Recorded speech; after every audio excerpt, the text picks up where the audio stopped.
Dos. Hola, buenas noches con todos. Gracias por haber venido a esta charla muy importante de cómo mantener seguros a todas las familias en estos momentos de inseguridad en el país. La agenda para el día de hoy va a ser la siguiente. Javier Sosa del Departamento de Tecnología nos va a dar unas pocas instrucciones para las personas que solamente hablan inglés para que ellos puedan acceder a la traducción y subtítulos del Zoom. Luego tendremos unas palabras de bienvenida de nuestro director general, doctor Frank Volpe. Tania Granja presentará al especialista en seguridad, el señor Ofer Kishoni. Ofer dará su presentación y luego abriremos una ronda de preguntas que por favor, para los que quieran poner una pregunta, tienen que ir abajo donde dice Q&A, Q y A, para poner sus preguntas. Pedimos que las preguntas que hagan sean directamente relacionadas con el tema de la presentación, que es cómo mantener seguras a las familias dentro del entorno de sus casas y de sus familias. Así que, Javi, te doy la palabra y gracias nuevamente por haber venido. Muchas gracias, buenas noches. Para las personas que quieren recibir la traducción simultánea, en la parte de abajo vamos a seleccionar el icono que dice subtítulos. Escogemos el idioma español y el idioma que ustedes prefieren es que salga la traducción en inglés. Gracias. So for those English-speaking attendants, we need you to activate subtitles and translation. If you would go to show captions and just follow the arrows and you will be able to translate this presentation. Thank you.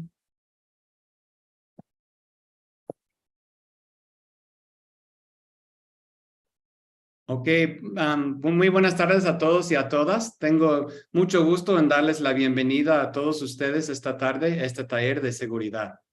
En el contexto local actual, cada vez es más importante garantizar nuestra seguridad personal y la de nuestros hijos. Como colegio, nuestra prioridad número 1 es la seguridad de nuestros alumnos y el personal, ya que es un requisito indispensable para el aprendizaje y el desarrollo socioemocional. El plan estratégico del colegio establece 5 importantes áreas en las que estamos enfocados. Esta noche nos concentramos en nuestra segunda iniciativa estratégica, que es el bienestar de la comunidad. En el colegio hemos iniciado una serie de acciones que promueve la seguridad y la protección de nuestra comunidad. Si bien esta noche no enfocaremos en esos esfuerzos, es importante compartir con ustedes que tanto internamente con los consultores externos, el colegio está en el proceso de llevar a cabo una auditoría de nuestros protocolos, prácticas, personal y recursos involucrados en la provisión de un entorno sano y seguro. Posiblemente habrán visto publicado en nuestra cuenta de LinkedIn que recientemente enviamos representantes de nuestro colegio a un instituto de seguridad en Bogotá, el mismo que fue auspiciado por el Departamento de Estado de Estados Unidos. A medida que avance el año, recibirán más información sobre los esfuerzos que estamos realizando en el colegio en la área de seguridad. Esta noche nos concentraremos en proporcionarles conocimiento y concientización para que ustedes y sus familias se mantengan seguros en la comunidad. Hemos invitado a un experto en seguridad local, Ofer Kishoni, para que comparte con nosotros sus conocimientos y experiencia. Voy a pedir a Tania Granja, nuestra gerente de seguridad y transporte, que haga una breve introducción. Gracias una vez más por estar con nosotros. Estamos seguros de que esta información les será de utilidad. Ahora le paso la palabra a Tania Granja. Gracias, Frank. Buenas noches. Nos alegra mucho contar con su participación en la charla Prioriza tu seguridad. Tenemos como panelista a Ofer Kishoni, experto israelí en seguridad con 30 años de experiencia. En la actualidad, asesora en seguridad al aeropuerto de Guayaquil, a varios centros comerciales, al Club El Condado, al Rancho San Francisco, a plantaciones, corporaciones y urbanizaciones donde residen familias de nuestra comunidad. Fue comandante de infantería y paracaidista en el Ejército de Israel. Se formó en la Academia de Altos Estudios de Seguridad y Protección del Ministerio de Defensa de Israel, con varios cursos de protección personal VIP, seguridad de combate y de aviación y artes marciales. Ofer tiene formación en manejo de crisis y se ha desempeñado como oficial de seguridad en las embajadas de Israel en Argentina, Brasil y en Ecuador, en donde ha trabajado también con la comunidad judía. Álvaro Freile acompaña a Ofer como panelista. Es operativo al 100% en el análisis de riesgos y vulnerabilidades de instalaciones de diferente índole, residencial, industrial, recreativo. Álvaro es capacitador y evaluador en procesos de prevención y reacción para personal de protección y seguridad y ejecutor de simulacros en acciones rutinarias y emergentes. Con esta hoja de vida de Ofer y Álvaro serán muy valiosas sus recomendaciones para nuestra seguridad personal y familiar. Ofer y Álvaro, bienvenidos y adelante con la charla. Gracias, Tania, muchas gracias. Me has acordado viejas historias del servicio militar. Fue hace muchos años en Israel. Todo el mundo hace servicio militar, hombres, mujeres, es obligatorio, se lo hace de 18 a 21 años. Fui paracaidista. Luego de eso entré a algunos entes formales, digamos, de defensa, inteligencia de Israel, y de ahí llegué al mundo de las embajadas en algunos países del mundo, la protección de las embajadas. Vivo en Ecuador ya algunos años, manejo algunos proyectos de seguridad, de protección, hacemos control de riesgos, análisis de riesgos. Ahora sí, disculpa que voy a quitar el video y vamos a empezar la presentación. La presentación de hoy se enfoca tiene dos partes. La primera parte se la voy a dictar yo, la segunda parte me va a ayudar Álvaro.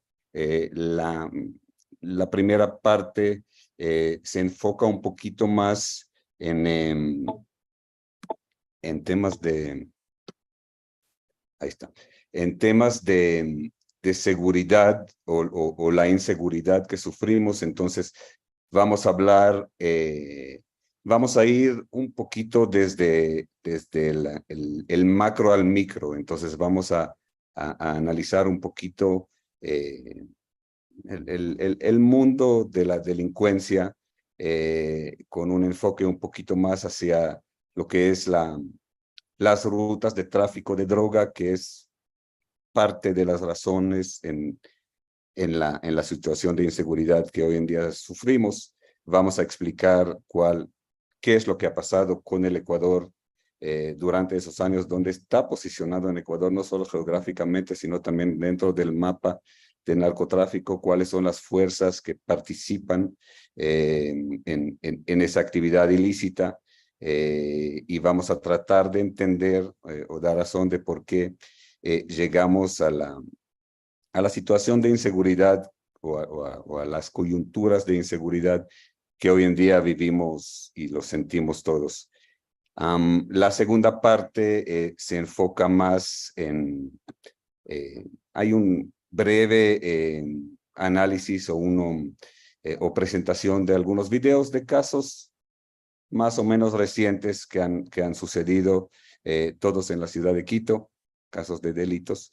Y luego vamos a conversar un poquito lo que ustedes ven en la pantalla: seguridad en el hogar, en viajes, qué sé yo, subir un taxi, en los traslados, en sitios públicos.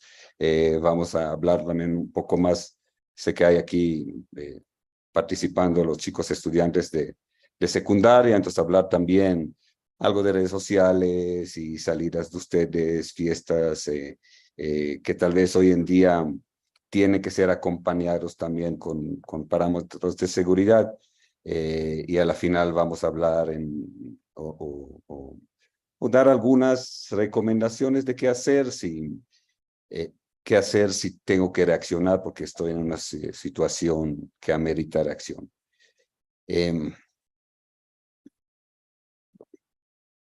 Vamos adelante.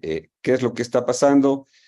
Estamos viviendo una ola delictiva que se puede decir que más o menos ha empezado en el último semestre de 2022, un poquito antes, un poquito después, difícil de decir. que a diferencia de Ecuador, todos ustedes conocen de hasta 5 o 7 años atrás,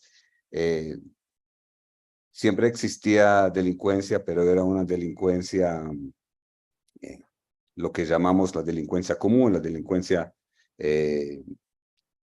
el choro en el bus o el aranchador de cartera, el accesorista que saca el espejo del vehículo, y de vez en cuando se veía un robo, un asalto un poco más orquestado, algún secuestro, pero no era un tema común. Hoy en día vivimos una ola de, se puede decir, violencia bastante más marcada y bastante más sentida. Lo sentimos en toda la ciudad. No es dedicado a un solo nivel o a un solo o a un solo estatus socioeconómico, sino golpea a todos en todos los lugares. Se caracteriza con mucha violencia, mucha agresividad. La delincuencia se convirtió de delincuencia común a delincuencia organizada. Hoy en día existen los famosos GDO, los grupos delictivos organizados, las famosas bandas que en un momento vamos a conversar un poco sobre ellas. Entonces son estructuras criminales con jerarquía, con reglas, con presupuesto, con objetivos, con organizaciones y operaciones mucho más estructurados, y eso es lo que estamos sintiendo en cada momento hoy en día, ¿no? en la sociedad. Ahora quisiera hablar un poco para entender la coyuntura actual, hay que hablar sobre el narcotráfico. En el mundo de la droga o del narcotráfico existen dos tipos de droga de cultivo natural que son principales. El uno es la familia de los opioides y el otro es los basados en la planta de coca. Los opioides son cultivados principalmente en Asia y en el Lejano Oriente, países como Tailandia, como Afganistán, Pakistán. Son los lugares donde existen los cultivos, y por ende las rutas de tráfico de droga pasan a través de Asia. Los clientes por lo general son los países modernos, occidentales, desarrollados, como es Europa Occidental, Europa Oriental también, y por supuesto Estados Unidos y Canadá. Esos son los clientes y esas son las rutas de ese tipo de droga. La otra droga es la coca. La coca es casi única para Sudamérica. Es cultivada principalmente en 3 países que son Perú, Colombia y Bolivia. Bolivia, por su geografía, no tiene salida al mar, entonces puede ser un solamente país que cultiva, no tiene mayor actividad de tráfico más allá de que tiene que salir del continente boliviano y trasladarse hacia donde están los clientes. Perú y Colombia son países que cultivan. Colombia se caracteriza también es un país que también procesa la coca. El primer producto de la coca es lo que llaman la base de cocaína, y luego de eso hacen el producto final en laboratorios, principalmente en Colombia. Y lo que se debe decir que durante muchos años y hasta ahora también, Ecuador siempre ha sido un país de paso de la droga, por varias razones. Ecuador, primero, tiene salida al mar. Segundo, hoy en día ya es un país dolarizado, lo que es un atractivo para toda actividad de lavado de activos, lavado de dinero, que es parte de las actividades de esas organizaciones. Y por muchos años, nosotros cuando recibíamos los informes de inteligencia sobre Ecuador, se hablaba que es un país idóneo para organizaciones que eran más bien de terrorismo mundial. Se hablaba de Jihad mundial, de Hezbollah, de Al-Qaeda, que entraban con una identidad y salían con otra identidad. Por algunas razones, fronteras muy permeables, muy abiertas, muy fáciles, autoridades fáciles de ser sobornados, y por muchos años eso era Ecuador, pero se vivía en una cierta tranquilidad, cierta paz, a pesar de toda esa actividad que siempre existía por debajo de la superficie. Ahora, la ruta, las rutas de la droga, en el caso de Sudamérica, que es la gran mayoría de la coca que sale, la droga que tiene que llegar hacia el continente americano tiene que pasar vía terrestre a través de Centroamérica y ahí por túneles, por vehículos al cliente que es Estados Unidos, o en el caso de que la droga se traslade a Europa, por lo general pasa por el canal de Panamá o vía fluvial o vía tren que pasa paralelo al canal, y de ahí se exporta por lo general en los buques portacontenedores a las costas de Europa. Esas son las rutas, y hasta pocos años Ecuador sí era un país de paso, pero algunos sucesos han pasado que le convirtieron en un jugador un poquito más importante, y lo que se debe decir que exactamente el 26 de septiembre de 2016, se firmó el acuerdo de paz.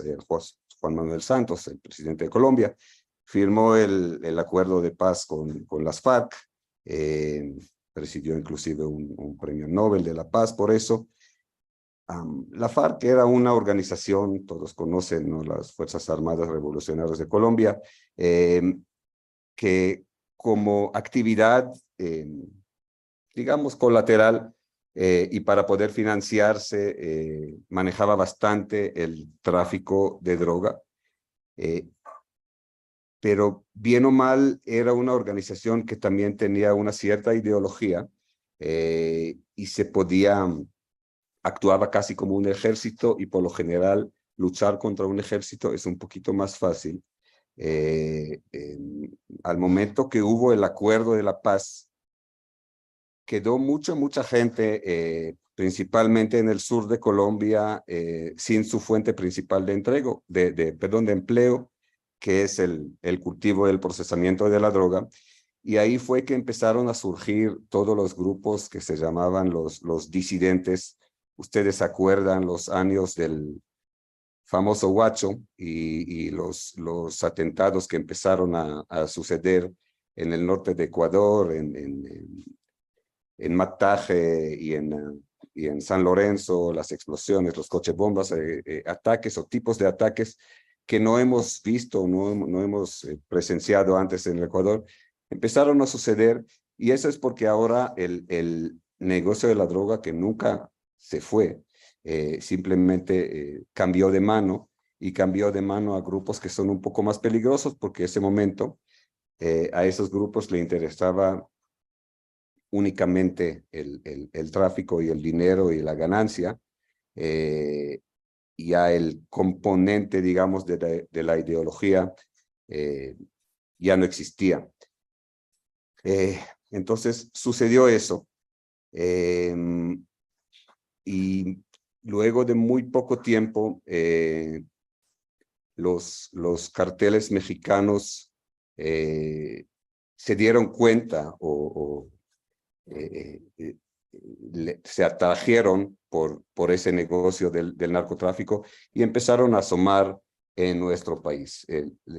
Los gobiernos de los últimos 15, 20 años no ayudaron. Hubo siempre en Ecuador una política de fronteras abiertas, de mucha facilidad de migración, y eso ha aportado a la facilidad de que haya de entrar a muchas personas, no todos muy gratas en el país. Como otro factor para entender por qué el negocio de la droga está aquí y está aquí para quedar, tenemos que hacer un pequeño ejercicio matemático. Hoy en día, en el Ecuador, 1 kilo de cocaína vale en promedio más o menos $2,000.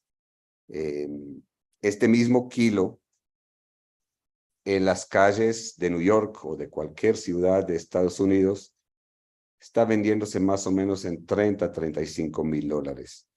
El mismo kilo, cuando llega a las costas de Europa, a Puerto de Amberes, a Bruselas, a Ámsterdam, qué sé yo, a Madrid, vale más o menos $70,000, y si logra llegar a Oceanía, Australia, al Lejano Oriente, está alrededor de $100,000. Esos son los multiplicables. Ahora, este año, cada año la policía antinarcótico rompe récord en captura de toneladas de droga. Este año pienso que van a llegar a cerca de 300 toneladas capturadas, y según lo estimado, lo capturado representa el 10% de lo que realmente pasa a través de Ecuador. Entonces, 300 toneladas son 300,000 kilos, multiplicado eso en $70,000, que vale en promedio, digamos, 1 kilo. Entonces, digamos que lo que realmente pasa no son los 300, sino son los 3,000, y recibimos un monto monstruoso de más o menos 210,000 millones de dólares de beneficio que entra a los bolsillos de esos carteles durante un solo año. Si ustedes ven cuánto es el presupuesto anual de un estado como Ecuador, uno se da cuenta que para poder combatir este fenómeno no lo podemos hacer solo. No tenemos los recursos y no tenemos la posibilidad de hacerlo sin otros actores más profesionales y más entrenados. Y esa es una ayuda que se debe decir que Perú y Colombia sí lo tiene y lo están combatiendo en una forma un poquito mejor, y lo logran tal vez no frenar, pero sí controlar de mejor manera. El hecho de tener autoridades muy compenetradas con corrupción. Hoy día se hablan de narcogenerales, de narcojueces. Hay que decírselo al sistema de justicia, las autoridades. No sabemos siempre en quién podemos confiar y en quiénes no podemos confiar, y eso contribuye a la situación que estamos viviendo ahora. Ahora sí, hoy en día, luego vamos a hablar de eso. Hoy en día en el Ecuador actúan 3 carteles principales. El uno es lo que todo el mundo llama la mafia albanesa, que es el cartel, el mayor cartel de droga del mundo. Actúa bastante en Europa Oriental, pero en general en Europa. Existe el cartel de Jalisco Nueva Generación y el cartel de Sinaloa, que es el cartel del famoso Chapo Guzmán, que a pesar de estar en la cárcel sigue manejando su negocio y sin ninguna señal de que el hecho que esté preso lo afecta. Antes de hablar de los GDOs, quiero comentar que los carteles, cada cartel se alió con nuestros bandas, que en un momento vamos a comentar sobre ellos, las bandas locales que existen en Ecuador. Si antes, hace algunos años, siempre existían aquí las bandas, las pandillas, los Latin Kings y los soneros siempre estaban, pero no en el volumen que están actuando ahora. Hoy en día, y gracias a la entrada de esos carteles poderosos y con mucho presupuesto, su actividad ha aumentado en cientos de porcientos, y todo eso causa este monstruo que se llama el narcotráfico a nivel mundial. Veamos un momento cómo nos ven a Ecuador en los ojos de otros países.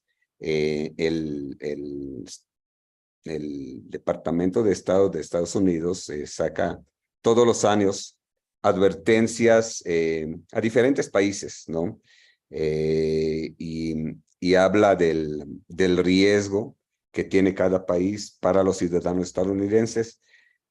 La recomendación, Ecuador está catalogado como un país, en general, como un país nivel 2. Un país nivel 2 es, puedes viajar, pero debes hacer algunas preparaciones y aprender dónde puedes estar y dónde no puedes estar.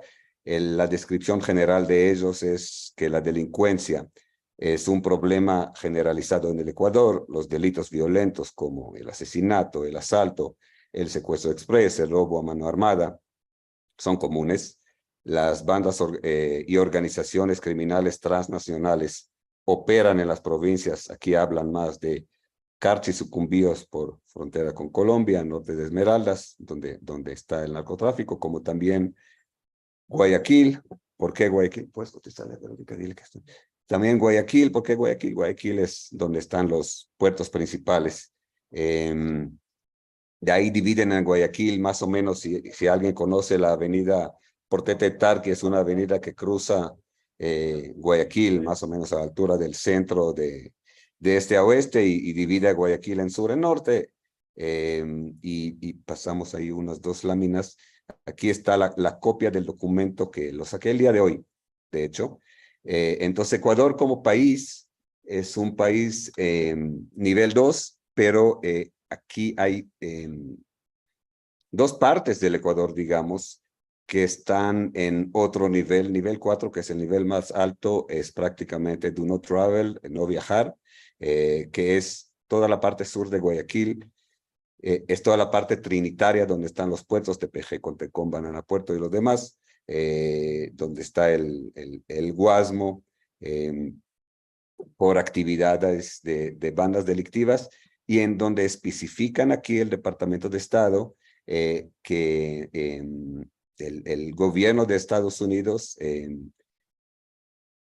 el personal del gobierno de Estados Unidos es prohibido viajar a área que es catalogada a nivel 4, y como un resultado de eso, este gobierno es limitado, su habilidad de rescatar personas de ese país, de esas áreas, es limitada.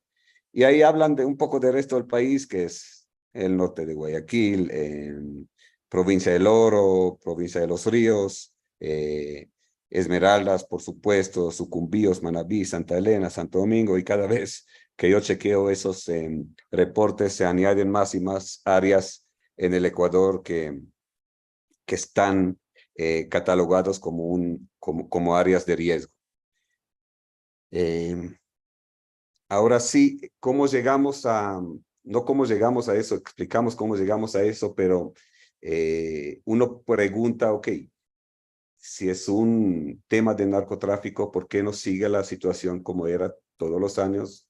Entra la droga a Ecuador a través de los pasos terrestres, termina saliendo vía marítima por los contenedores, que de hecho es el 80-85% de la salida, o vía aérea. En su tiempo hubo la moda de las avionetas livianas que llevaban la droga. Si alguno de ustedes alguna vez viaja a Guayaquil, cuando aterriza en el aeropuerto, mira a su mano izquierda en la base policial, debe haber 9, 10 avionetas, todos son confiscadas son narcoavionetas.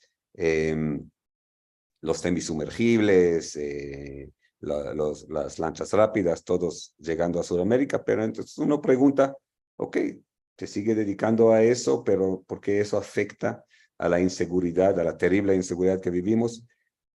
Simplemente porque Ecuador, primero con la cantidad de droga que pasa y con lo barato que es, hoy día estiman que más o menos el 25% de la droga que pasa por Ecuador se queda en el Ecuador para consumo y hemos convertido lamentablemente en un país de consumo. Yo en pruebas poligráficas y en investigaciones que hago en diferentes proyectos, lamentablemente, y es triste decirlo, pero veo cada vez más y más consumo, tráfico, microtráfico dentro de las empresas, y eso es lo que genera que las bandas locales, los GTO, que en un momento vamos a hablar de ellos, empiezan sus disputas sobre sus zonas de acción o sus zonas de comercio de droga en diferentes áreas. Y una banda delictiva tiene sus actividades colaterales, que son el robo, el asalto a mano armado, hoy en día muy común la vacuna o el chantaje, también el secuestro. Todos son actividades colaterales de una organización delictiva que son exactamente todos esos GDO. Ahora sí, hablamos y quiero mostrar solo algunos de esas bandas, de esos GDO. Existen algunos más, pero es solamente un breve resumen. Entonces empezamos con los choneros. Es una banda que opera más o menos desde los finales de los 90 en Manabí. La provincia de Manabí, provincia costera, con mucha actividad, por un lado, de pescadores artesanales y pescadores también industriales, muchas enlatadoras de pescado y de atún. Todos son y siempre han sido plataformas para el narcotráfico. Hoy en día, los pescadores artesanales participan o sacando la droga a alta mar, o los pescadores artesanales reciben gasolina subsidiada y esa gasolina en muchos casos es vendida o trasladada a las lanchas rápidas o botes o los semisumergibles de los narcotraficantes. Entonces, toda esa actividad siempre ha sido manejada por los choneros.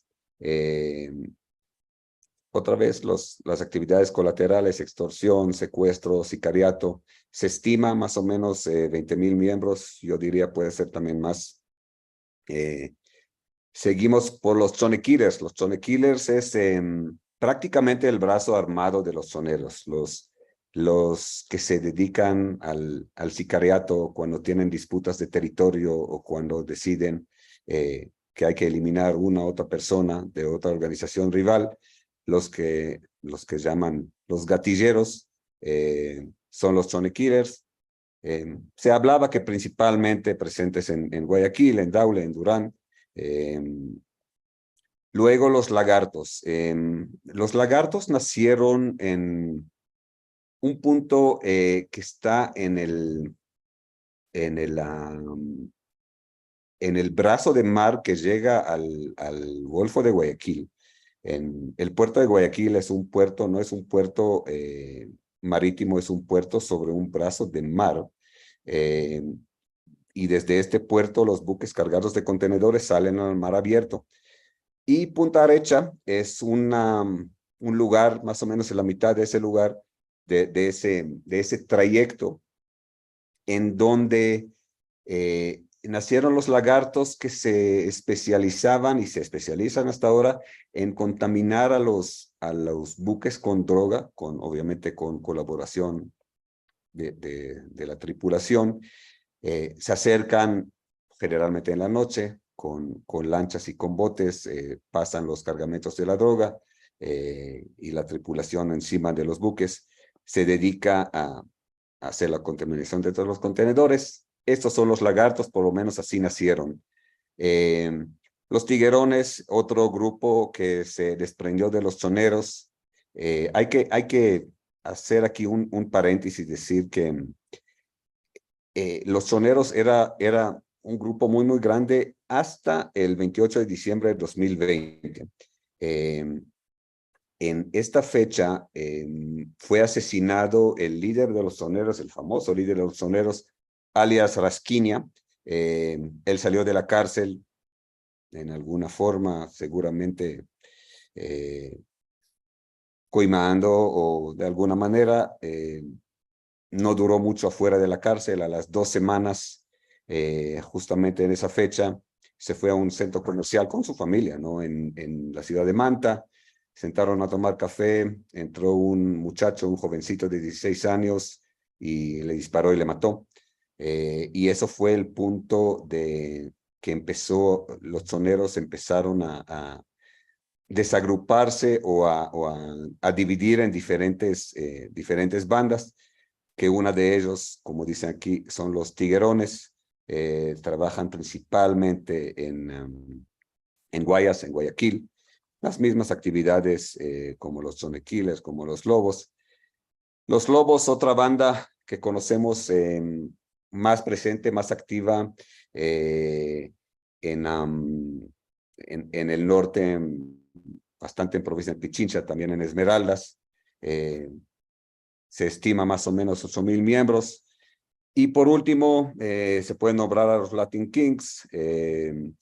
Según la policía, esta banda principalmente nació o opera en el centro de Durán. Sabemos que también en Quito tienen bastantes actividades, disputas territoriales con los chonequiles. Por eso son tanto la parte de las matanzas que veamos en las calles, como todo lo que ha pasado y lo que sigue pasando de vez en cuando en los centros carcelarios. Entonces, ese es un breve resumen de los grupos delictivos, lo que llamamos los GDOs, los grupos delictivos organizados que operan en Ecuador.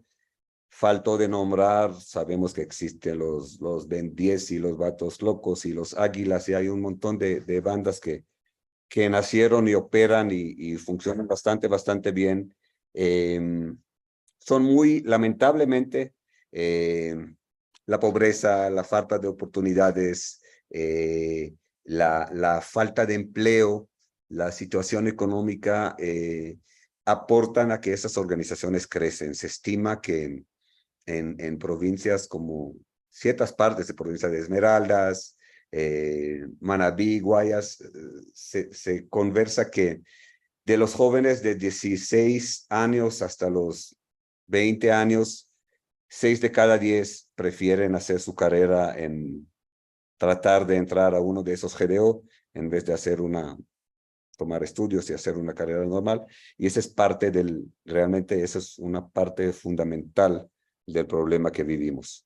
Veamos un tema geográfico solo para tener una idea de la presencia de esas bandas. Entonces, como pueden ver, concentrados en algo de provincia provincia del Oro, provincia de Guayas por la presencia de los puertos. Ahí es donde está el negocio del tráfico de droga, en la provincia del Pichincha, obviamente.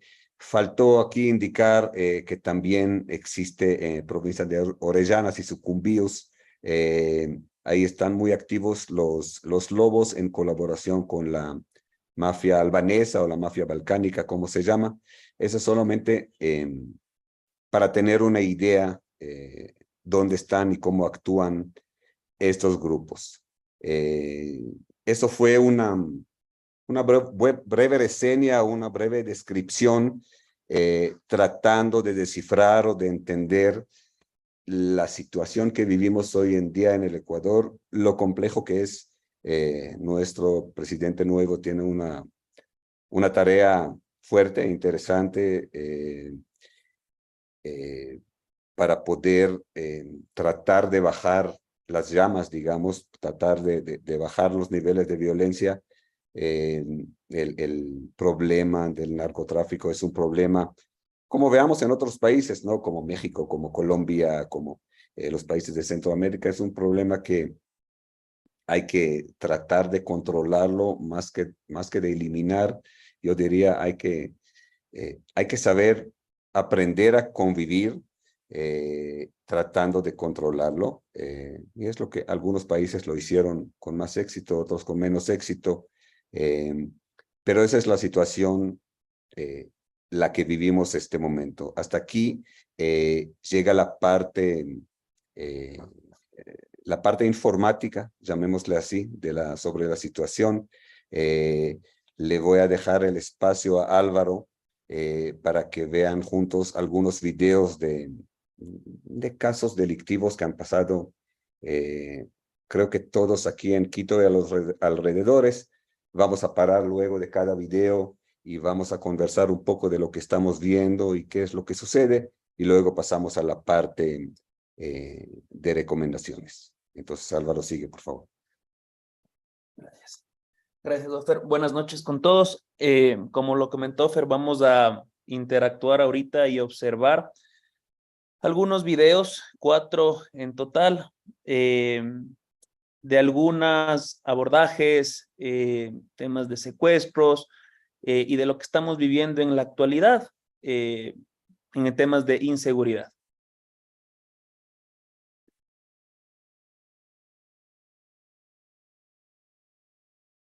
Ese es un primer video. Eso pasó cerca del bosque, en el barrio del bosque. Un vehículo llega, y eso va a ser un denominador común, perdón, de la mayoría de los videos. Llegan en la noche, quieren entrar a su urbanización. Existe este momento hasta que se abra o no se abra el portón. Vieron cómo apuntó ahí al guardia, el delincuente.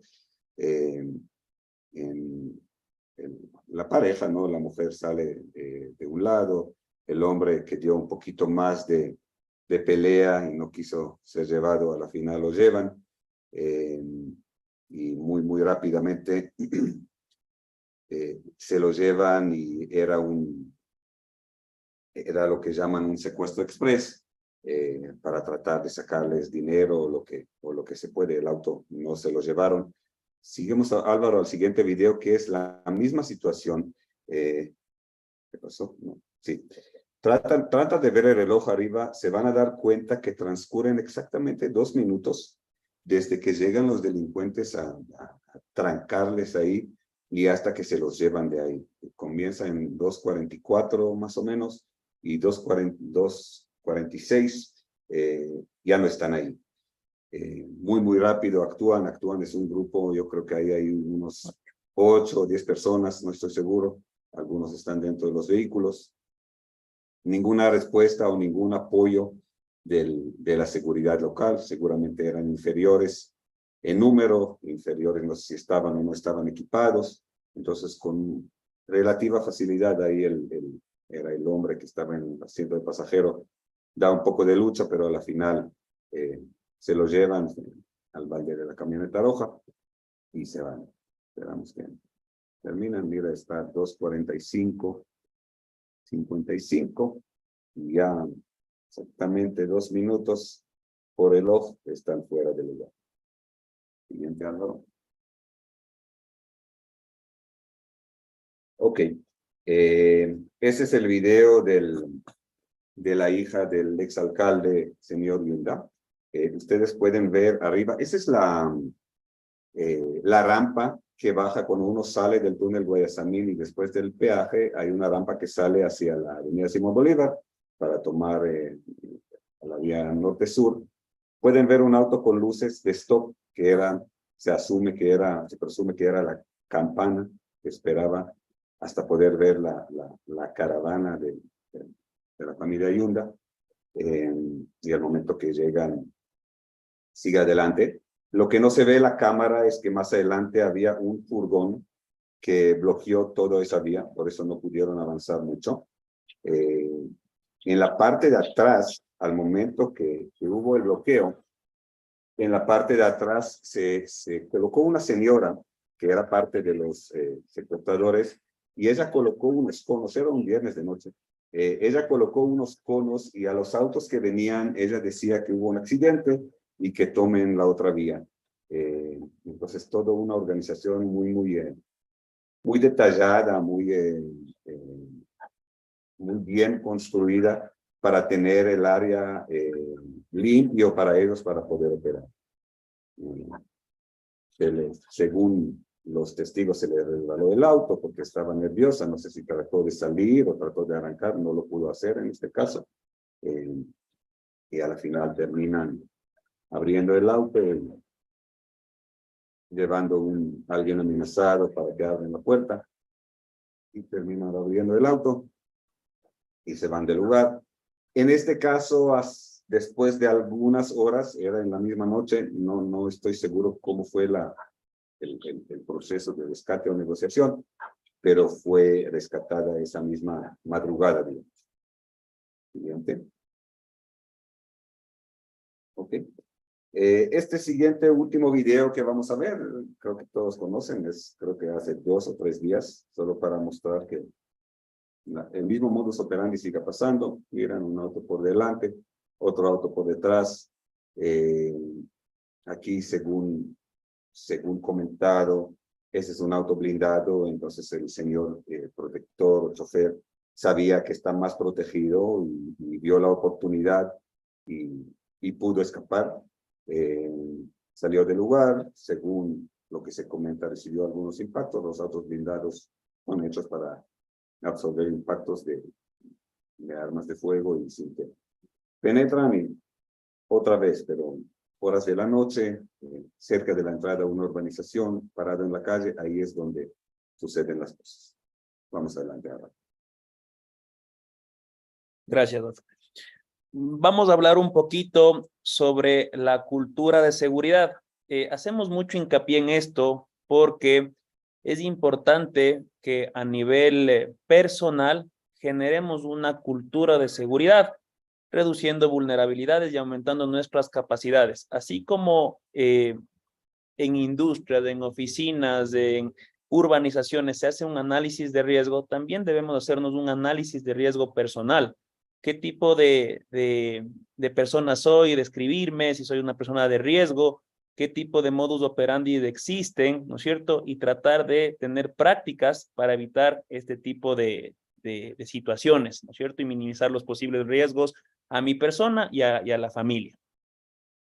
En este caso vamos a comentar una serie de recomendaciones en diversos aspectos. En este caso, en nuestro entorno familiar, en nuestra casa, en nuestra urbanización, cosas tan sencillas como al momento de estar en casa, cerrar las puertas, cerrar las ventanas, al momento que vamos a salir. Si tenemos un sistema de alarma, ¿quién no lo tiene ahora? Activarlo, tener esa importancia de tener un sistema monitoreado por una empresa local que acuda si es que hay alguna emergencia. De igual manera, notificar si es que nosotros detectamos alguna persona sospechosa dentro de nuestro entorno, de nuestra casa, las afueras, en la urbanización, pedir a la seguridad que acuda a verificar. Ellos están en la obligación de hacerlo. La mayoría de nosotros vivimos en urbanizaciones cerradas y pues esa es nuestra petición. Y Álvaro, si me permites, un comentario que creo que es importante. Muchos de los asaltos a casas hoy en día han cambiado un poco su modus operandi o la forma de operar. Y suceden, si antes esperaba que la gente se duerma para que no se den cuenta y entraban en la noche en el silencio tratando de vulnerar las seguridades, eso ha cambiado un poco y hoy en día atacan a las 5, 6, 7 de la noche.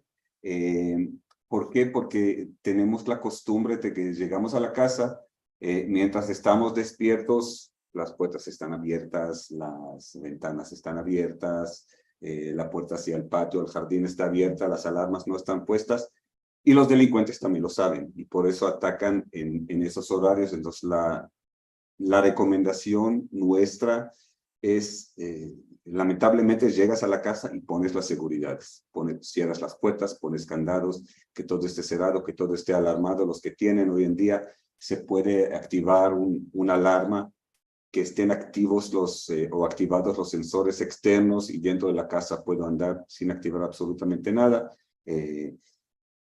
Los que tienen sistema de alarmas, nuestra sugerencia, utilícenlo en esa manera. No solamente cuando me voy a dormir y apago las luces, sino al momento que estoy yo en la casa, estoy con mi familia en la casa, utilizo los sistemas de seguridad que tengo disponibles.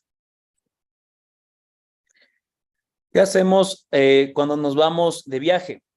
Tener la precaución y justamente tener la cultura de verificar que nuestras cerraduras, nuestros candados estén en óptimas condiciones. Lógicamente colocar la alarma para que nuestra casa esté alarmada y obviamente esté monitoreada por la empresa de monitoreo. Es preferible siempre, perdón, asignar a una persona de confianza que visite nuestra casa de manera esporádica, de manera disuasiva. También dejar algunas de las luces prendidas para que simule que hay presencia dentro de la casa, activar la alarma y ser muy prudente con nuestra información. Comentar en lo posible a personal de seguridad doméstico que me ausento de la casa. Eso hacerlo con persona de confianza. Cuando nos vamos de viaje, debemos de realizar un cronograma, debemos de informarnos de qué números telefónicos básicos hay en el tema de las emergencias, ¿no es cierto? ¿Qué números son fáciles de comunicarnos con ellos?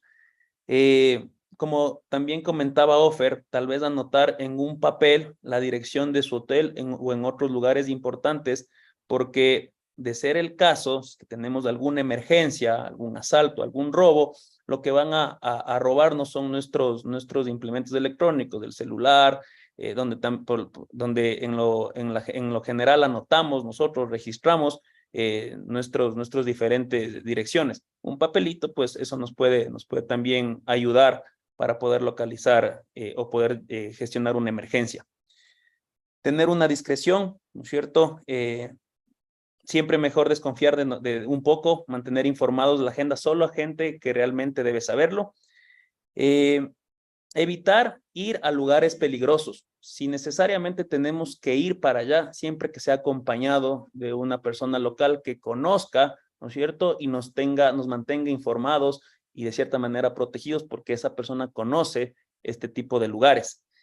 Álvaro, perdón, lo que está tratando de decir Álvaro y es importante mencionarlo, cuando llego a un destino que yo no conozco bien el destino, pues pregunto, consulto al guardia del hotel, qué sé yo, al recepcionista, tengo una reunión en tal sitio, en tal hora, ¿es seguro, no es seguro? ¿Debo ir, no debo ir? Y lo que comentaba Álvaro o sea, a veces tenemos que pasar del high-tech al low-tech. ¿Por qué? Porque en los asaltos, en los secuestros express, uno de los primeros objetos que nos quitan es el celular. Y en ese equipo normalmente todo el mundo tiene toda su vida.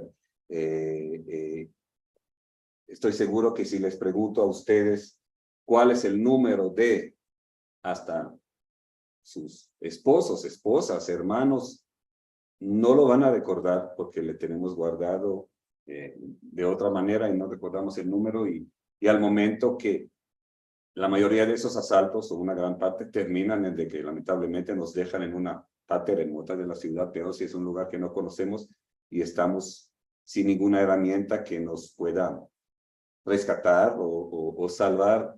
Entonces, como dijo Álvaro, un pedacito de papel, en el papel pongo el número, la dirección de mi hotel, el número y un par de datos que son relevantes, y eso es lo que a veces me podría sacar de este apuro. En este caso, con los objetos de valor, cuando salimos, llevar la menor cantidad de dinero, dejar todo lo que es valioso en una caja fuerte y llevar lo necesario, para obviamente tener también esa percepción de que no voy a ser tan riesgoso o vulnerable a un asalto, porque claro, llevo celulares, llevo billetera, llevo bastante dinero, entonces puedo tener esa percepción.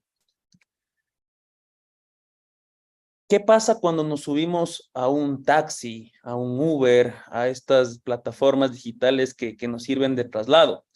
Nuestra recomendación es necesariamente observar si es que ese taxi es de una empresa, es de una cooperativa contratada por algún centro comercial, un aeropuerto. De cierta manera, son personas un poquito más filtradas.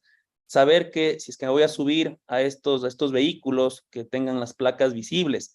Mensajear, escribir a una persona de confianza, qué taxi estoy tomando, cuál es mi destino, mandar la ubicación en tiempo real para que esa persona, en este caso el chofer, sepa que usted también está informando a una persona de confianza.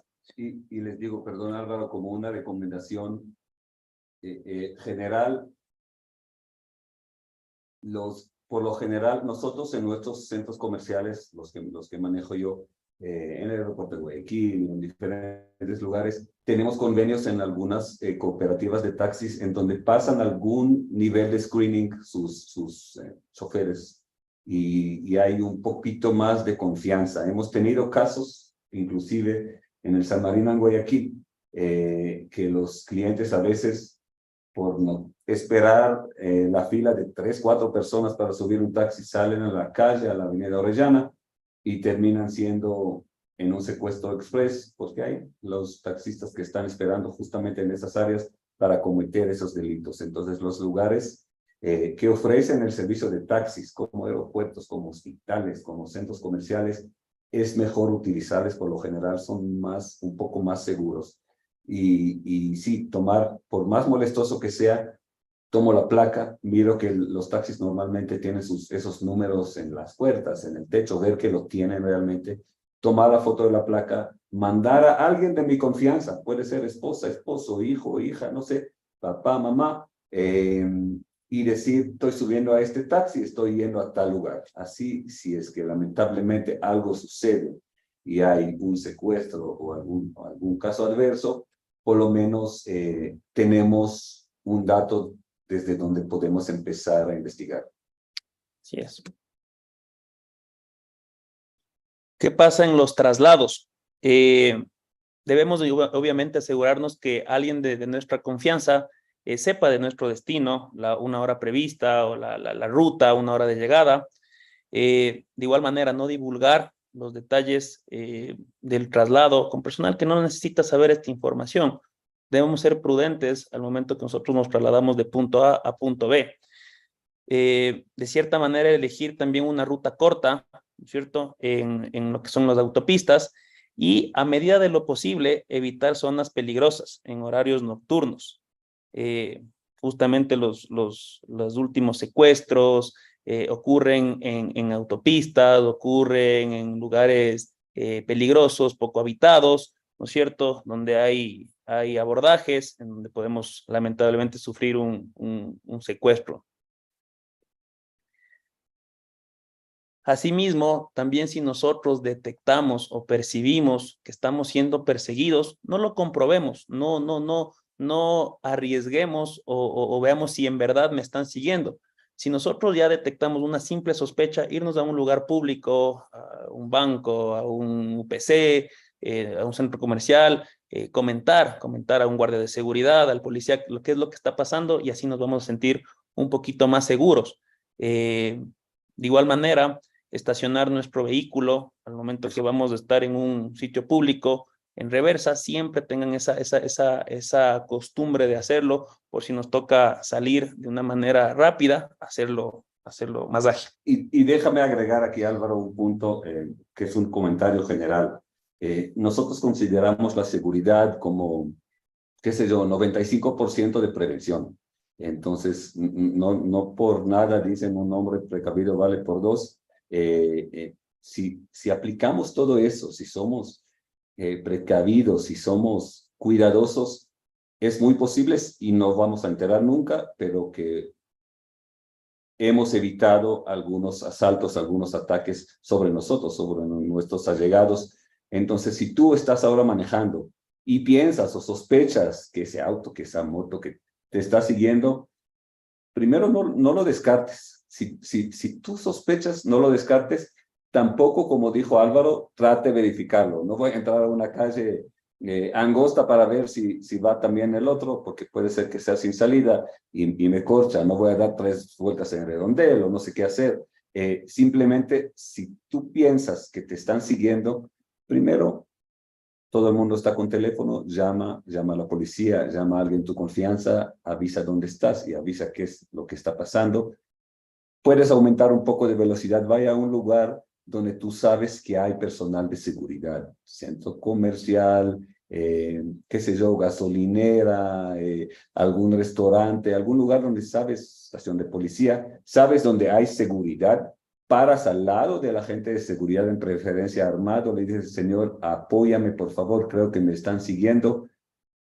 En 90% de los casos ahí va a terminar el seguimiento, porque se les frustró el plan. Los que nos siguen nos quieren tomar, agarrar, corchar solos y sin defensas. Al momento que tenemos más defensa o tenemos el apoyo, posiblemente ahí va a terminar el caso. ¿Qué hacer en un sitio público como un centro comercial?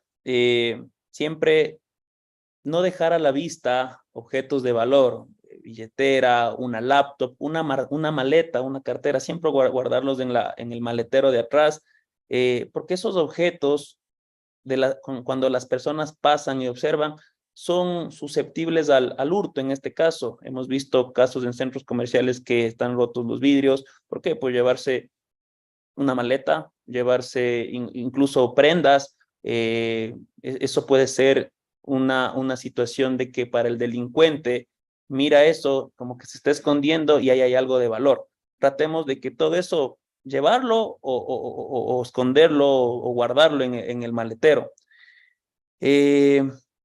Esta tarjetita que muchas veces tenemos del parqueadero, hay que llevarla porque ese es nuestro pasaporte para salir del centro comercial, no dejarla ahí.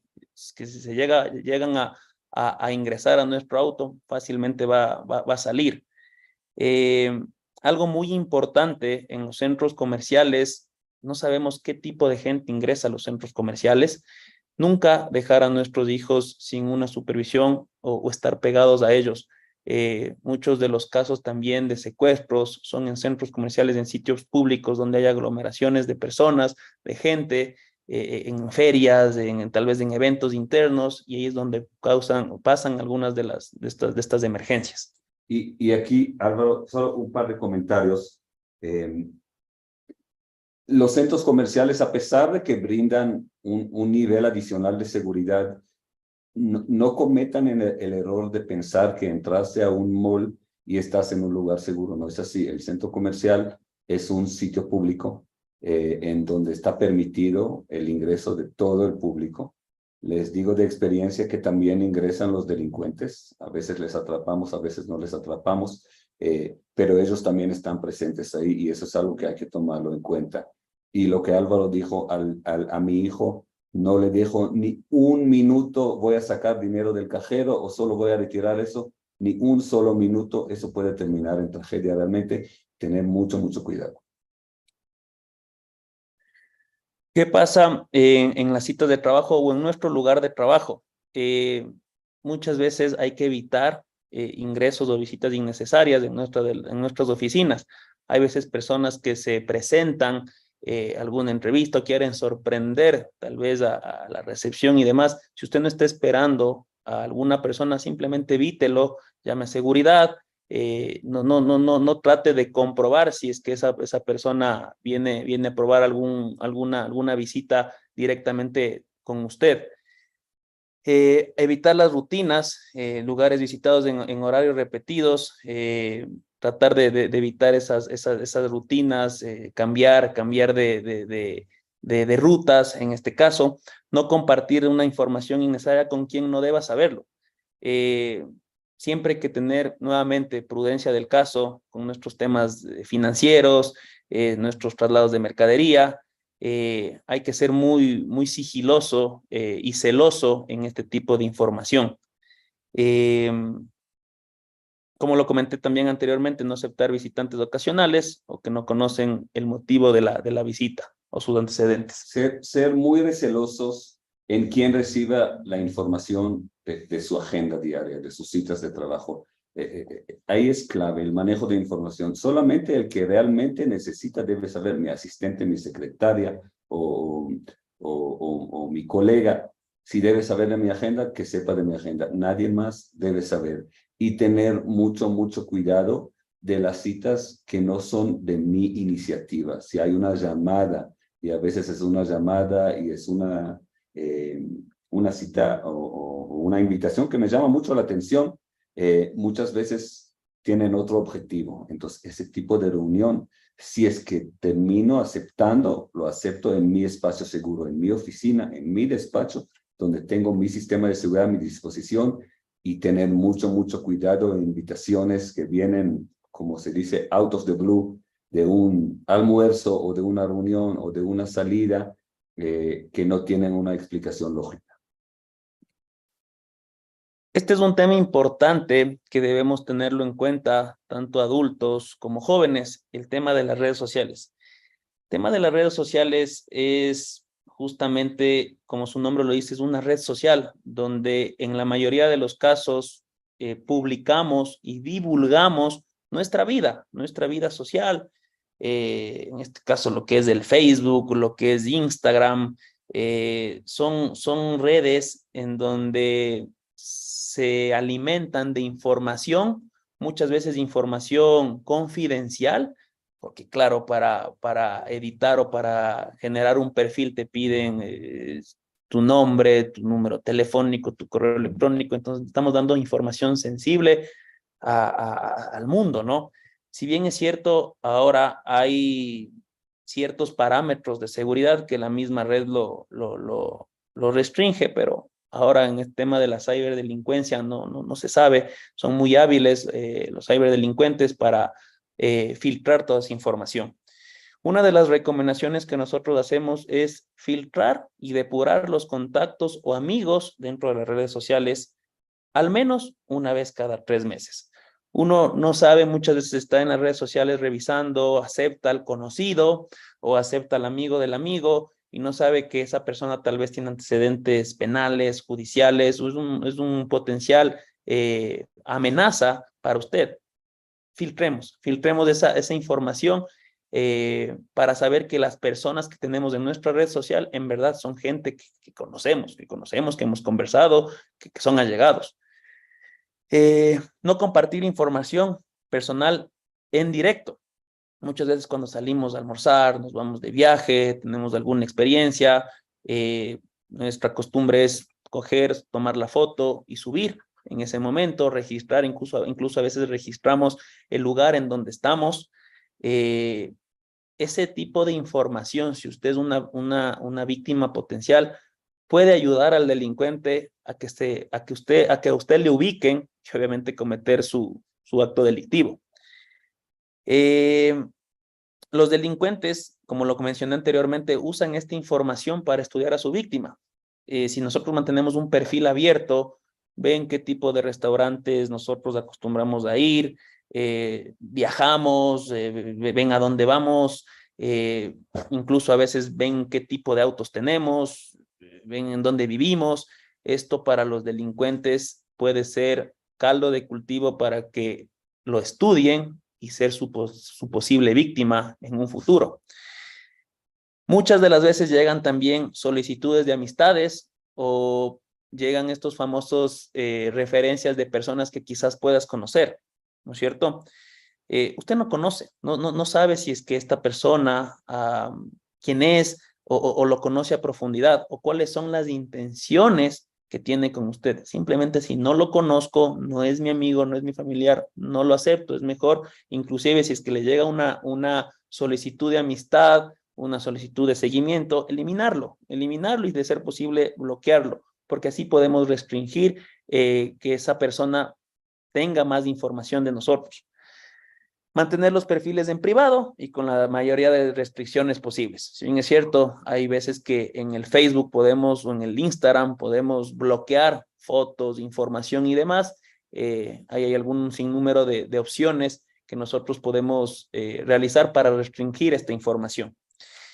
y evitar colocar información personal y confidencial. Justamente lo que conversaba en un inicio, evitar poner números telefónicos, correos electrónicos, ese tipo de información que van a llamar la atención a algún delincuente si es una víctima de peligro.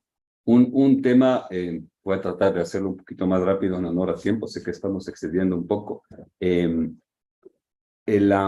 El tema de redes sociales, bueno, ese es un tema realmente para otra charla totalmente aparte, es todo un mundo, es todo el tema cibernético. Lo que hay que recordar, tratar de mantener, primero, no avisen dónde están mientras están ahí. Si tiene la necesidad de demostrar dónde estuve, qué hice, háganlo posterior para no dar herramientas a cualquier delincuente o cualquier persona adversa llegar a donde están ustedes este momento. Todo el tema de la localización, de la ubicación a través de redes, sí tiene sus ventajas, pero a la vez nos puede poner vulnerables. Y el otro dato que siempre tengo que recordar es redes privadas, listas privadas, todo lo que se habla. Es cierto, existe, pero ten en mente que cualquier dato que ustedes subieron a una red social, al internet, se queda ahí para la eternidad. Por más que se llame privado o no se llame privado, al momento que le subí, eso ya queda ahí. Mi amigo, el que tengo confianza, puede escoger si publicar o no publicar mi información. No tengo control sobre las acciones de mis amigos, solo sobre mis acciones. Entonces, tenerlo en mente y tener mucho cuidado publicando fotos, más aún fotos privadas, fotos de ustedes, de su familia, de sus amigos, porque muchas veces llega a las manos equivocadas, nos pueden chantajear, nos pueden amenazar y nos pueden atacar utilizando nuestra información privada. Mucho cuidado. Y ya estamos culminando en el tema de fiesta o invitaciones. Bueno, todo esto es igual para todos los segmentos, adultos y jóvenes. Investiguen si es que ese evento o esa fiesta garantiza su seguridad. Es que va a haber seguridad, es una fiesta que tiene todos los parámetros de protección, que no me va a pasar nada. Analizar el tipo de personas que asisten a la fiesta o evento. Si nosotros sentimos alguna amenaza o alguna incertidumbre, es mejor no asistir, es mejor prevenir, como lo comentaba Ofer anteriormente. Si es que obviamente ya asistimos, compartir la dirección y ubicación de la fiesta a un familiar, que esté pendiente todo el tiempo de nosotros mientras estamos en ese lugar. De igual manera, cuidar nuestras pertenencias y muy importante permanecer pendiente de lo que ingerimos, tanto en bebidas como alimentos, qué es lo que comemos, quién nos los brinda, ese tipo de parámetros. Y obviamente socializar, si asisten personas conocidos, amigos o familia, para contactar en caso de emergencia. Si tal vez vamos con un grupo de amigos, o en este caso los jóvenes van a alguna fiesta, socializar con los padres de familia, para tener en cuenta que están acompañados y obviamente tener una fuerza de reacción mayor en el peor de los casos, si es que llega a pasar alguna emergencia. Y yo también soy padre de adolescentes, entonces veo los diferentes tipos de fiestas que se arman ahora, muy en moda, las fiestas que a último momento mandan la ubicación y todo el mundo llega. Entonces, lo que les sugiero, pero primero a los chicos que me escuchan, compartir la información y compartir con tiempo con los padres, para que ellos sepan dónde van a estar, a dónde van a ir. Siempre es importante tener esta comunicación. Y a los padres, lo que dijo Álvaro, hagan esta investigación previa, si se puede llamar, miran dónde es la fiesta, en preferencia, yo digo, una fiesta en una casa de una persona conocida, de un padre de familia, preferible sobre esas fiestas medio clandestinas en un canchone, en un sitio, en una, no sé, en algún terreno por ahí, que de repente se arma fiesta. Esas son los que para mí representan más riesgo. Fiestas donde hay una estructura de seguridad, donde hay guardianía, donde hay mayor control, son los que más confianza nos dan.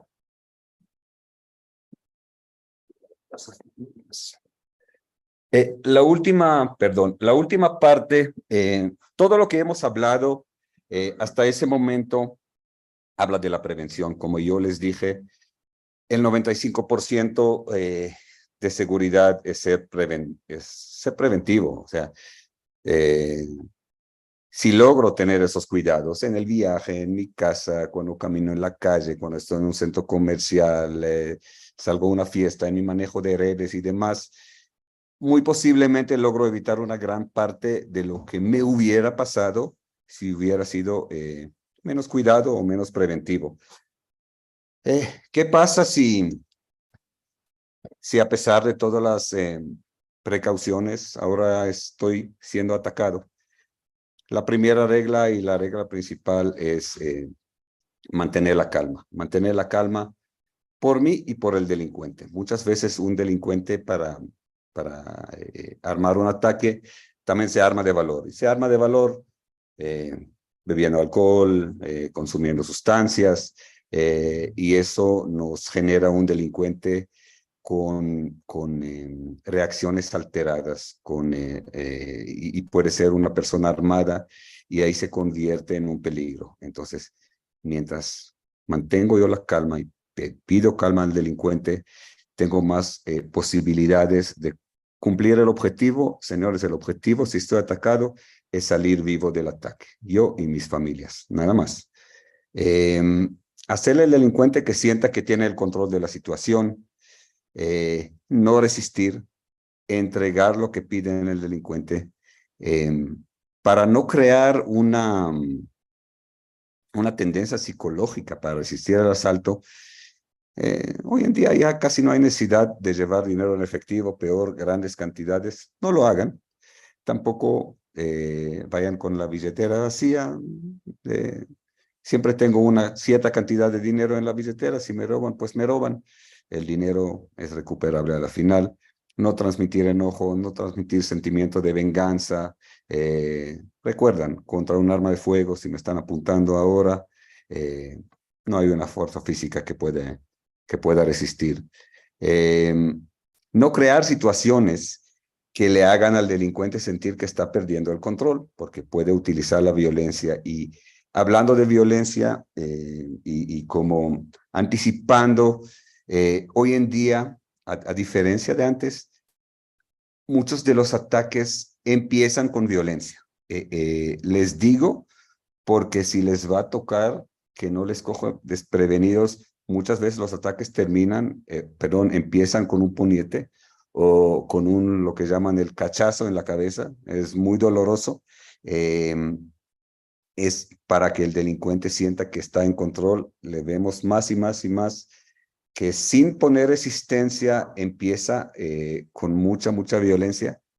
Lo único que les puedo decir, prepárense para eso, porque si pasa, va a pasar de esa manera y tengo que aprender o simplemente absorber y seguirle la corriente al delincuente.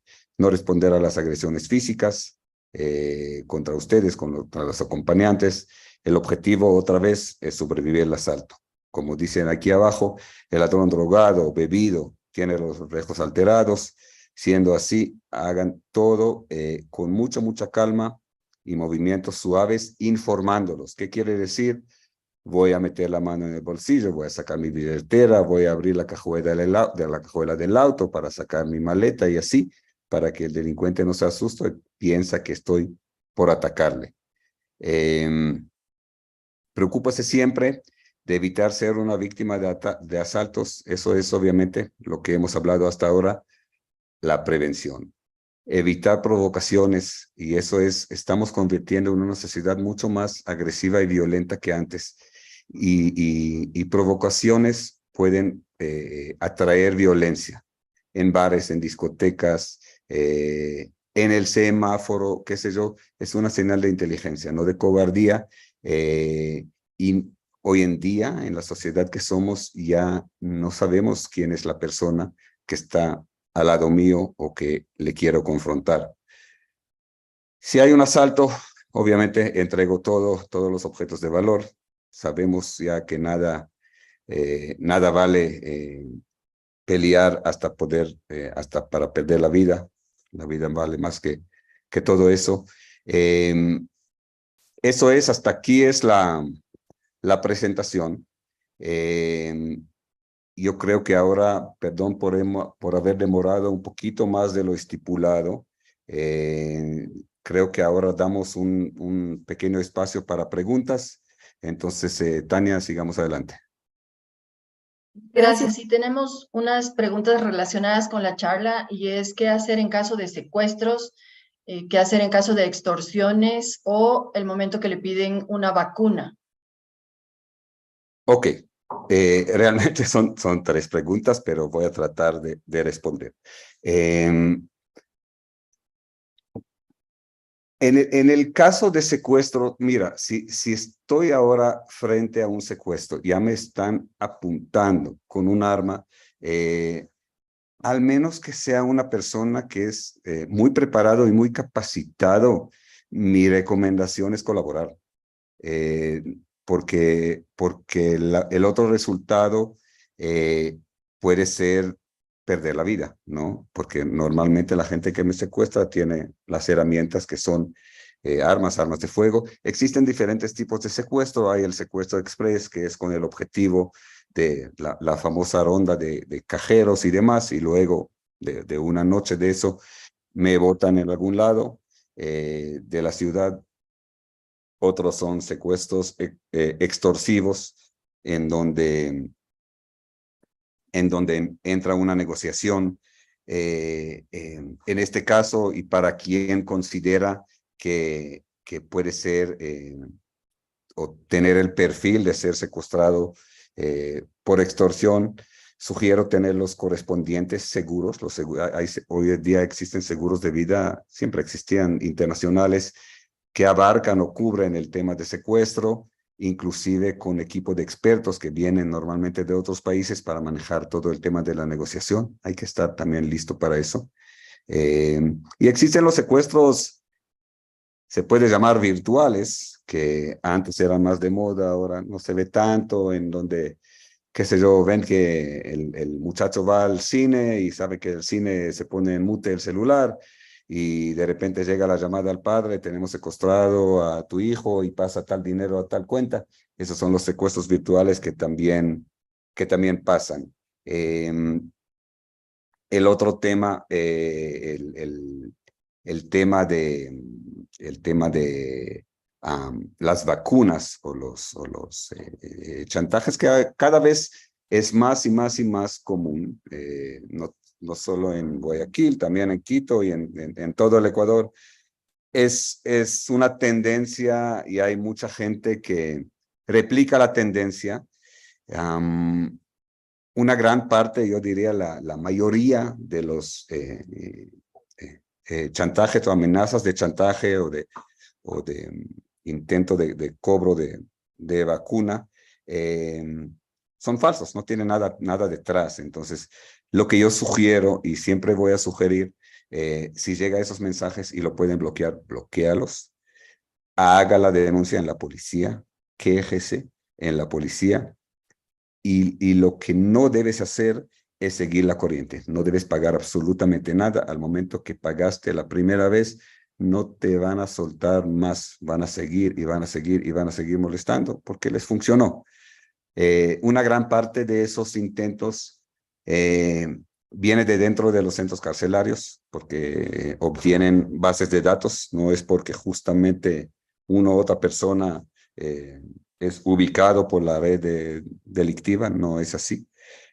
Muchas veces utilizan SIM de celulares de otros países. Entonces uno ve en la pantalla y es un SIM de México, y uno piensa que el cartel mexicano está atrás mío. Tampoco es así, es solamente para esconder su identidad y tal vez para intimidar un poco más.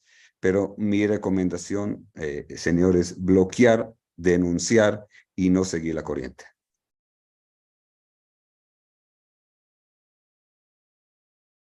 Gracias. Aquí hay otra pregunta. Dice, ¿qué tan factible es que vayan a atacar a un bus escolar y puedan querer secuestrar a los estudiantes? Ok, un ataque de ese tipo, tengo que decirlo, no es un tema casual, es un ataque que viene con un estudio previo, con alguien que lleva un perfil de ser secuestrado en un secuestro, llamémosle extorsivo. ¿Qué tan factible? Le puedo decir que no es común en el Ecuador, no es que no ha pasado, ha habido intentos, pero no, yo no le veo muy factible. Primero el bus a la final es un lugar donde hay un cierto control, sé que ustedes ahí tienen cierta tecnología que ayuda a cuidar también a los muchachos y no le veo como un modus operandi muy viable o muy posible. Creo que los pocos casos que saben que llevan el perfil para poder ser víctimas de esos crímenes, optan por tener otro sistema de seguridad y creo que no van a utilizar el bus escolar. Gracias. Aquí hay otra pregunta. Soy una figura pública, médico. ¿Cómo me puedo proteger en redes sociales? Siendo que más de la mitad de mis pacientes llegan por internet. Lo que puede hacer es, o lo que debe hacer es, más que todo, dividir la parte privada de la parte profesional. Y si hay que generar, me imagino que lo tiene, una red para la parte profesional y otra red para la parte privada. Y obviamente vivimos en una sociedad un poquito violenta, entonces si no tengo que mostrar quién es mi familia o dónde vivo, no lo muestro. Los temas de trabajo, pues los temas de trabajo, tengo que decir dónde trabajo, porque manejo parte de mi trabajo a través de la red social, pero estrictamente lo esencial. Entonces, lo esencial, si soy un médico, es qué tipo de servicios ofrezco, dónde ofrezco los servicios y nada más, pero tratar de evitar las actividades que no tienen que ver con el consultorio médico, cuando va a almorzar, en qué sitios almuerza o diferentes cosas, inclusive si se puede evitar, si es que va de viaje, si es que va a algún simposio de médicos en algún sitio, si no es relevante totalmente para publicar, no lo publica, solamente lo esencialmente necesario. Lo que también puede hacer, y eso ya hay que referirle con un experto, es un experto de redes o de cyber security que revise de vez en cuando sus redes profesionales y las privadas también para ver que no tienen elementos negativos dentro de las redes. Eso es totalmente un servicio que existe, legítimo, y les recomiendo en esos casos utilizarlo. ¿Hay alguna manera de desinhibir los controles universales que abren las puertas de autos o de los garajes de las casas? Difícil, hay diferentes, mientras más sofisticado, digamos, o avanzado el sistema del control, es más difícil penetrarlos. Nosotros en los centros comerciales hemos tenido y seguimos teniendo casos de que entran con esos famosos controles universales y el auto que abra o que quita los seguros lo abren y sacan lo que pueden sacar. Otra vez, lo que yo recomiendo en esos casos es pasar de high-tech a low-tech y simplemente poner candado, poner cadena en la noche en adicional al sistema eléctrico. ¿Cómo reconocer cuando me están siguiendo en las vías y qué hacer? Tengo que, otra vez, yo no pretendo que ninguno de ustedes sea especializado en seguridad, pero reglas básicas, usan bastante los espejos, miran todo el tiempo, ténganlo en mente que eso puede existir. Entonces, si yo me doy cuenta que la misma moto sigue y sigue y sigue y sigue, Al momento que ya se les prende el primer foco, no esperan o no traten de descartar en la mente. Si ustedes piensan que es, pues es. Y hagan según o procedan según mi recomendación. Es simplemente prestando atención bien, es algo que tengo que tomarlo en cuenta como cuando manejo, no solamente la condición de la calle y los autos de adelante y dónde rebaso y dónde giro, también los que están moviendo atrás mío. Si manejo con otra persona, esa otra persona me puede ayudar en esto para poder detectarlo. Hay que decírselo, un seguimiento profesional va a ser mucho más difícil de detectar. Un seguimiento profesional es compuesto, no va a ser el auto de atrás, sino va a ser 5 autos atrás. Van a cambiar de vehículo durante el trayecto, puede ser que 3, 4 veces. Y no va a ser tan fácil de detectar. Entonces, no pretendo que ninguno de ustedes sea experto de seguridad, pero con tal de tener conciencia, de tener eso en mente, que eso puede pasar, y utilizar los espejos y mirar hacia atrás mientras manejo, pueda que logra darme cuenta. Aquí hay otra pregunta. Al salir del edificio a dejar a los niños al bus o al recogerlos cuando llegan, ¿cuál es la recomendación? Mi recomendación, tenga la edad que tenga el chico. Hoy en día, mi recomendación es que haya un adulto dejándole y que haya un adulto esperando. Muchas veces los chicos están ocupados en otras cosas, son más distraídos, la mirada en el famoso celular y no en lo que pasa alrededor.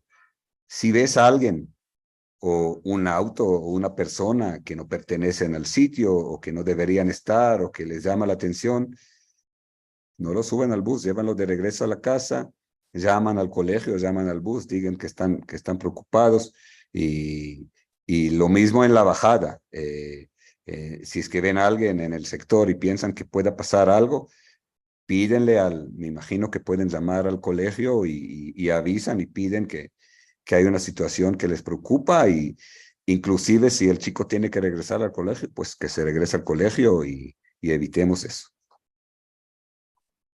¿Qué horas del día son más vulnerables para la seguridad? Hoy en día es muy difícil decir eso. Si antes, como yo decía al principio, si antes los robos eran en la madrugada, en la noche, eso ha cambiado mucho. Los delincuentes se sienten más confiados, más seguros, son mejor equipados y no hay horario. Yo tengo que estar en el 100% de mis 5 sentidos todo el tiempo. ¿Cómo está el tema en Ecuador, el robo de niños?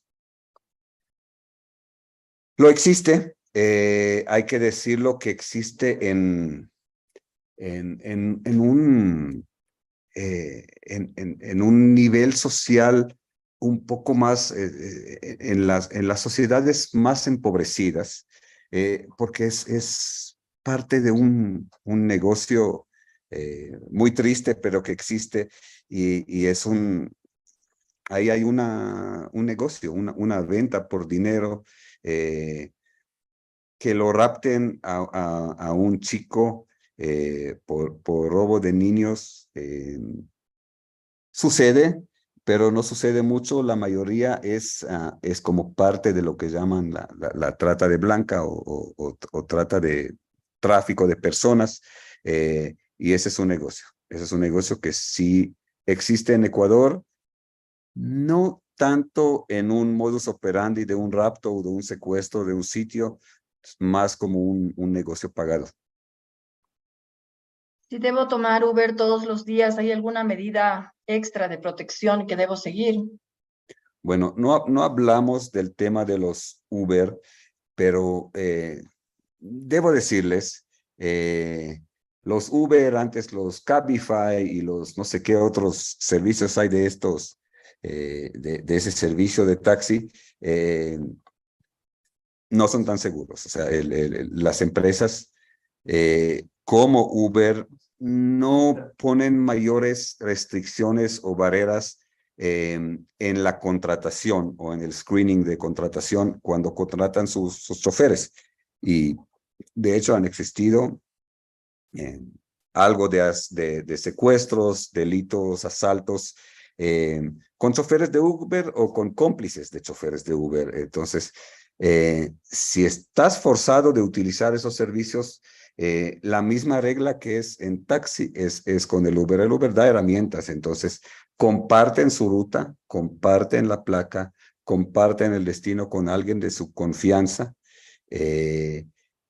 No se sienta adelante, siéntese atrás, así un poquito se puede evitar que suban otros pasajeros y puedo ver desde atrás lo que hace el chofer, y el chofer tiene menos posibilidad de amedrentar o amenazarme porque está ocupado en manejar y ya no estoy al lado de él, y tal vez tengo más posibilidad si tengo que desembarcar, bueno, me desembarco. Mi recomendación, si puedo escoger entre taxi de confianza y un Uber, escojo un taxi. Retirar a los hijos de las fiestas es un tema de riesgo. ¿Qué sugerencias nos daría? Es un tema de riesgo, sí, porque eso se hace normalmente en altas horas de la noche o de la madrugada, en sitios que no conozco, no son mi casa, pero en cambio los delincuentes muchas veces sí se enteran de esos sitios. Entonces, ahí el trabajo previo es muy, muy importante. Tal como retiro al chico, también lo dejo ahí, ¿no? Entonces, saber dónde es, conocer el barrio, si puedo avanzar. Ahí me imagino que aquí hay gente que tiene su estructura de seguridad, utilizarla. Lo que no tienen, tener contacto con el muchacho que no me espera en la calle, que espera dentro de la casa o dentro del sitio de la fiesta, no en la calle, pero al momento que estoy a medio minuto, a un minuto de ahí, ir directamente a la puerta, no esperar a media cuadra y caminar, sino tratar de recoger de la misma puerta. Mientras más tiempo me demoro, freno el auto, el muchacho sube el auto, yo sigo, me expongo menos tanto a mí como al joven. Gracias. ¿Son efectivos los botones de pánico que promocionan para colocar en los autos? Son efectivos siempre y cuando, porque hay un montón, tiene razón, siempre y cuando están conectados a una compañía o a una empresa que hace un buen monitoreo.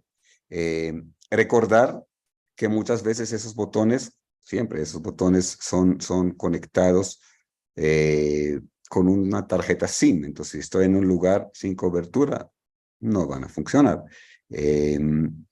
Pero son efectivos otra vez siempre y cuando haya una compañía de monitoreo, como existen algunos. Ustedes tienen que hacer el estudio y ver una compañía de las conocidas que sí funciona, que tiene un buen centro de monitoreo, y no solo centro de monitoreo, también que da una reacción, y una reacción efectiva. Si contratan uno conocido y hagan las pruebas, aplastan el botón y miran si hay o no hay respuesta.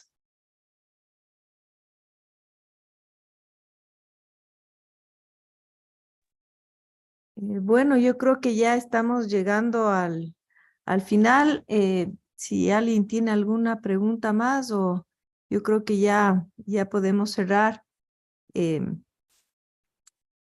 Quería recordarles que esta es una de las tantas acciones que estamos tomando en el colegio para la seguridad de las familias.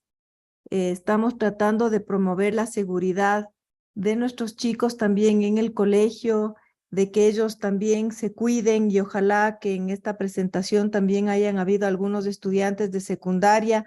Siempre es una preocupación nuestra del colegio cuando salen los viernes y cuando salen ellos mismos a actividades sociales, y nuestro interés es que todos en la familia se cuiden. Como colegio también estamos reforzando estos temas de seguridad, y pronto vamos a tener también una persona especializada que va a conversar también con los chicos de cómo cuidarse cuando salen del colegio. Si hay algo más, y si no, les agradezco muchísimo por haber estado hoy día con nosotros hasta tan tarde. Muchísimas gracias a Ofer también por todos los tips de seguridad que da para nuestras familias y cualquier cosa estaremos comunicados.